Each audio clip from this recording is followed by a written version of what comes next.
بسم اللہ الرحمن الرحیم۔ سامعین کرام السلام علیکم۔ قصص الانبیاء میں جہاں سے ہم نے سلسلہ منقطع کیا تھا، آئیے وہیں سے آگے آغاز کرتے ہیں۔ آثار طوفان۔ اور بالآخر وہ دن آ ہی گیا جب طوفان کی پہلی نشانی نمودار ہوئی۔ حضرت جبریل علیہ السلام نے حضرت نوح علیہ السلام کو بتایا، اے نوح، طوفان کی پہلی نشانی یہ ہوگی کہ آپ کے گھر کے تنور سے گرم پانی ابلے گا۔ طوفان کی ابتدائی علامت کے طور پر جس تنور سے پانی ابلا، یہ وہی تنور تھا جسے حضرت آدم علیہ السلام نے بنایا تھا، اور نسل در نسل یہ حضرت نوح علیہ السلام تک پہنچا تھا، اور پھر جب اللہ پاک کا حکم آ پہنچا تو اس تندور سے پانی ابل پڑا۔ یہ ماہ رجب کی دوسری تاریخ تھی۔ اس وقت حضرت نوح علیہ السلام کی بیوی اس تندور میں روٹیاں لگا رہی تھی۔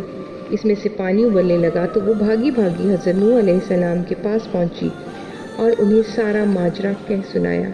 یہ اطلاع حضرت نوح علیہ السلام کے لیے کوئی نئی نہ تھی، کیونکہ وہ اپنی نافرمان قوم کو سزا دینے کے لیے اللہ پاک سے جس عذاب کی دعا کر چکے تھے، اس کا آغاز شروع ہو چکا تھا۔ طوفان کی اس پہلی نشانی کے ساتھ ہی حضرت نوح علیہ السلام نے ایمان والوں کو پکارا اور وہ سب اس میں سوار ہو گئے۔ جانوروں، حیوانات اور دیگر چرند پرند کے جوڑے پہلے ہی کشتی میں داخل کیے جا چکے تھے۔ عموماً مختلف قسم کے جانور یوں تو ایک دوسرے کے دشمن ہوتے ہیں، مگر کشتی میں سوار ہونے کے بعد کتا بلی سے اپنی عداوت بھول گیا، بلی اپنی چوہے کی ہوس بھول گئی، بھیڑیے کو بھیڑ بکریوں کا شکار بھول گیا، اور ہاتھی چیتے سے اپنا بدلہ لینا بھول گیا۔ اس طرح کشتی میں جس قدر چرند پرند تھے، ان سب میں آپس میں الفت پیدا ہو گئی۔ طوفان نوح علیہ السلام۔ حضرت نوح علیہ السلام کو اطمینان و سکون حاصل ہوا۔ وہ اللہ پاک کے حضور سجدے میں گر گئے، جس نے اپنا وعدہ پورا کر دیا تھا۔ جب تمام نیک لوگ اور جانور وغیرہ اس کشتی میں سوار ہو گئے تو زمین جگہ جگہ سے شق ہونا شروع ہو گئی اور اس کے اندر سے پانی ابل پڑا۔ پھر تھوڑی ہی دیر بعد گویا آسمان نے اپنے دہانے کھول دیے، ادھر زمین سے چشمے جاری تھے، ادھر آسمان سے پانی برس رہا تھا۔ طوفان کے سارے آثار ظاہر ہو چکے تھے۔ رفتہ رفتہ ساری زمین میں پانی بھر گیا، جس نے حضرت نوح علیہ السلام کی بنائی ہوئی کشتی کو انسانوں اور حیوانوں سمیت اٹھا لیا، لیکن کافروں کو اب طوفان کی اس شدت کا احساس نہیں ہوا تھا۔ وہ یہی خیال کر رہے تھے کہ یہ معمولی سا طوفان ہوگا جس کا زور کچھ دیر بعد ٹوٹ جائے گا۔ شاید یہی سبب تھا کہ وہ بلند مقامات کی طرف منتقل ہو رہے تھے، مگر کچھ دیر بعد جب کفار نے محسوس کیا کہ ہر طرف پانی قیامت بپا کر رہا ہے اور زمین پر موجود ہر جاندار و بے جان شے اس میں غرق ہو رہی ہے، تو ان پر خوف و ہراس طاری ہو گیا، دہشت و غم چھا گیا۔ انہیں کچھ نہیں سوج رہا تھا کہ وہ کیا کریں اور اپنے لیے کون سی جائے پناہ تلاش کریں۔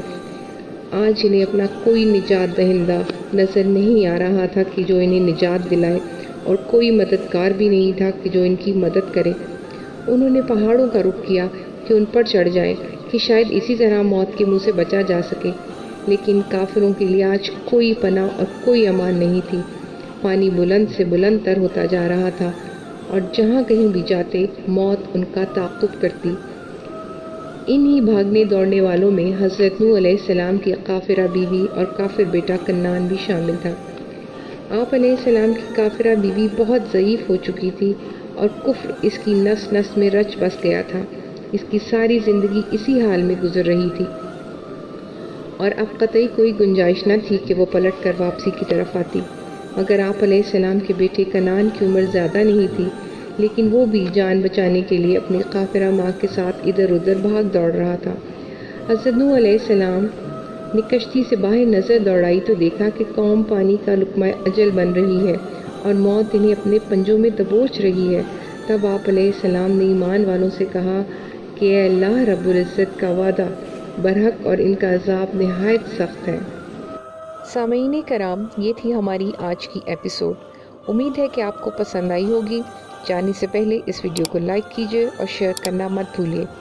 کمنٹ کر کے ہمیں بتائیے کہ آپ کو ہماری ویڈیو کیسی لگی، اور اگر آپ نے ابھی تک ہمارے چینل کو سبسکرائب نہیں کیا تو سبسکرائب کیجیے اور بیل آئیکن کے بٹن کو دبا کر آل نوٹیفیکیشن آن کر لیجیے، تاکہ آپ کو ہماری آنے والی ہر نئی ویڈیو وقت پر مل سکے۔